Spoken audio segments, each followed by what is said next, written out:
rooms total. This is the largest of the bed chambers, not used by Lord and Lady Dunmore, but by two of their children while they're here in Virginia. The two eldest daughters, Ladies Catherine and Augusta, sharing that bed there with a painted bed hanging made of cotton. And cotton is coming out of India and Egypt. The gown on the chair made of silk, silk coming from China. Cotton and silk are two of your most expensive fabrics to import here to the colonies. Now the girls are not in here by themselves. They have a governess here with them. There's no public school system here in Virginia, so you educate your children yourselves or hire tutors or governesses. And Mademoiselle Francoise Galli is teaching the girls reading, writing, math, and science. Additionally, she is teaching them manners, deportment, dancing, all these different things to prepare them to be ladies in society. Now above us on the third floor, the younger children live there. Also, Lord Dunmore sends 3 of his sons down to the College of William and Mary to a grammar school there. Now something else I'll point out in this room, the tiles around the fireplace are Delft porcelain. Some of these are actually original to the house, found in the cellars when it excavated in 1930. The floors you're walking on, repurposed 18th century flooring, taken from the period from other homes. This is heart pine, which is impervious to everything but fire, and would be left unfinished as you see. Now we're going to pass through a dressing room, a guest or spare bed chamber, and step into the upper middle room.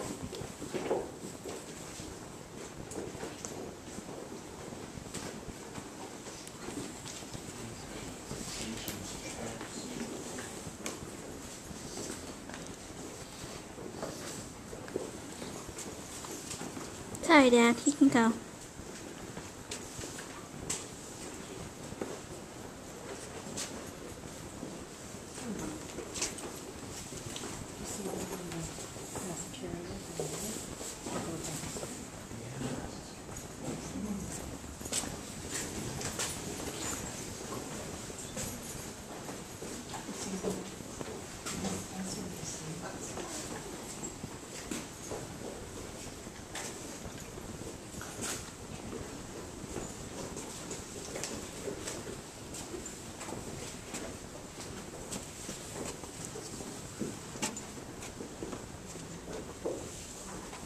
Lord and Lady Dunmore's bed chamber here off to the side, so take a look into that.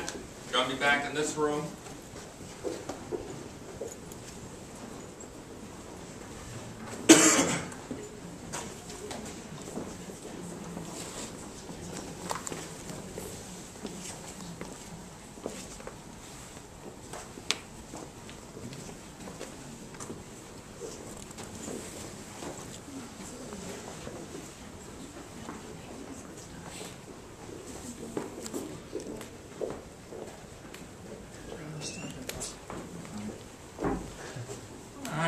Well, this is the upper middle room. It's really a multi-purpose room. It's used by previous governors as an office space. Lord Dunmore doing the same with it.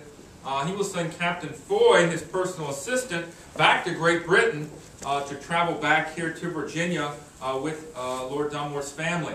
And Lady Dunmore and 6 of their children arrived here in Virginia in February of 1774 after a 44-day trip across the Atlantic in the wintertime, which would be difficult at best. Now, Lady Dunmore is a countess. She has connections with the King's Court. She was able to lobby for this post for Lord Dunmore. And certainly it's an advancement in his career and also provides a nice salary of £2,000 sterling. She uses this as a dressing room. It's also a place where the family would gather and spend time together.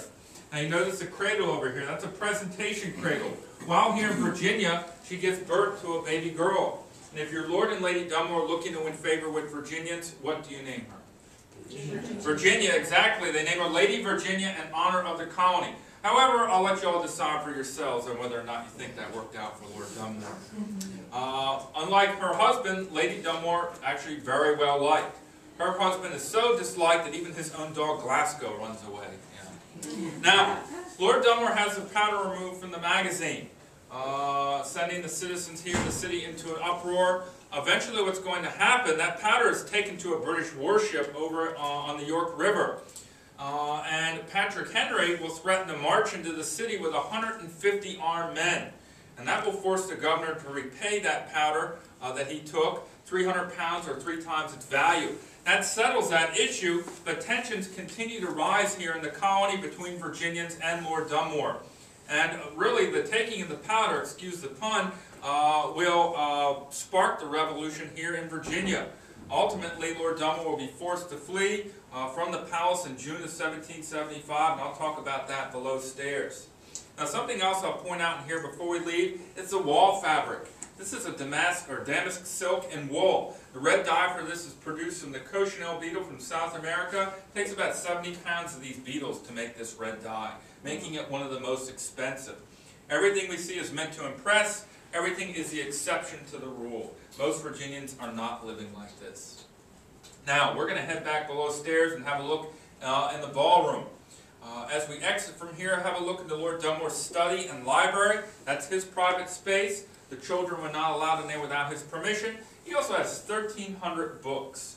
Books are a luxury at this time. If you owned any, it would be the Bible and the Book of Common Prayer. As we head below, watch your step again on the stairs and the landing. That extra step there I like to call Lord Dunmore's revenge, so be cautious of that. Have a look into the family dining room at the bottom of the stairs. The family dined in there at 2 p.m. That is the formal meal of the day. Also, Lord Dunmore has an office in there, and then we'll gather in the ballroom.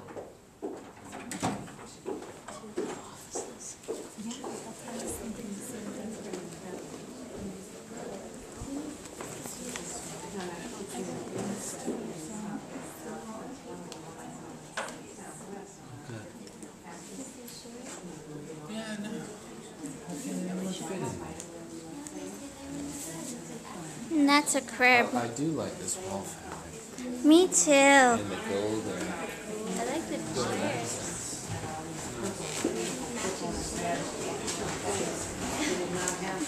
It's a little understated. Do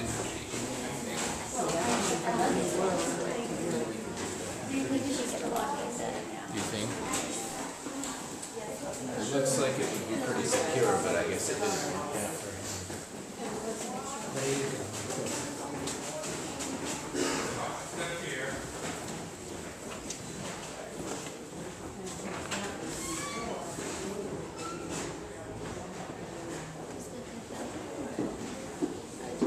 Looks like it's, yeah, just